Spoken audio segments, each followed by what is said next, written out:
Thank you for tuning into another episode. If you have the time, you should subscribe. I was in the emergency room for several hours. About 3 a.m., they finally told me they had a room for me. My last conscious remark was, "Thank God." I then was suddenly in space and saw only a bank of gray clouds about halfway up in my vision. I was not aware of any earth at all. Behind the clouds was this tremendously bright light beaming upward, like the sun when it is going down and goes behind a cloud. This light was much brighter, however. I said to myself, "Wow, I am not breathing, and I don't care." I do not know how I knew I was not breathing. I was not uncomfortable in any way and was not even trying to breathe. The feeling I had was of complete joy, peace, and love. I knew I was smiling. I started to go toward the light, when suddenly, from out of the clouds, up close to the light, a set of beautiful mahogany carved gates came out of the clouds and went slamming shut. I felt the slamming of the gates as if it were a very loud bang from behind. The gates were carved to look like a wide basket weave, only they were solid, not woven. I said something like phew and backed up just a bit. I was still very, very happy and full of the same peace and feeling of genuine love. As I was looking at the gates from a distance, a second set of gates, this time of solid, smooth finished mahogany, came out of the clouds at a much closer distance.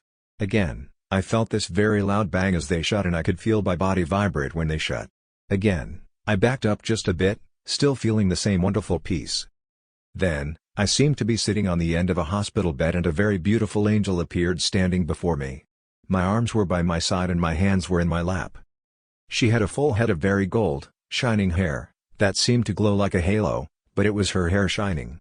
Her eyes were pale blue and she was wearing a soft brown gown that crisscrossed in front. The gown was edged in gold and she had a golden rope tied around her waist. I have often wondered why her gown was brown. She wrapped her arms tightly around my body and looked straight into my eyes. She did not speak verbally, but with her eyes, I knew she said, "You are not going anywhere, you are staying right here." Her eyes had this stern demanding look, but they also were filled with love. I could feel myself just smiling back at her. Then, I heard a voice in my right ear saying, she had respiratory arrest. I opened my eyes and it was my doctor telling my family what had happened. I was on a respirator, so I could not speak, but I immediately indicated that I wanted to write. I wrote on a paper that I had seen the light and an angel. I had full comprehension on what was going on and was able to answer all the questions the doctor asked me. I guess he was checking me to see if I had any type of brain damage. I would just nod yes or no and he was very pleased with my responses. I was in the hospital for about 2 weeks and later discharged with no further complications. I have been able to give my testimony to several church groups, and it always seems to help the older people. I love to tell the event and my life has changed so much since.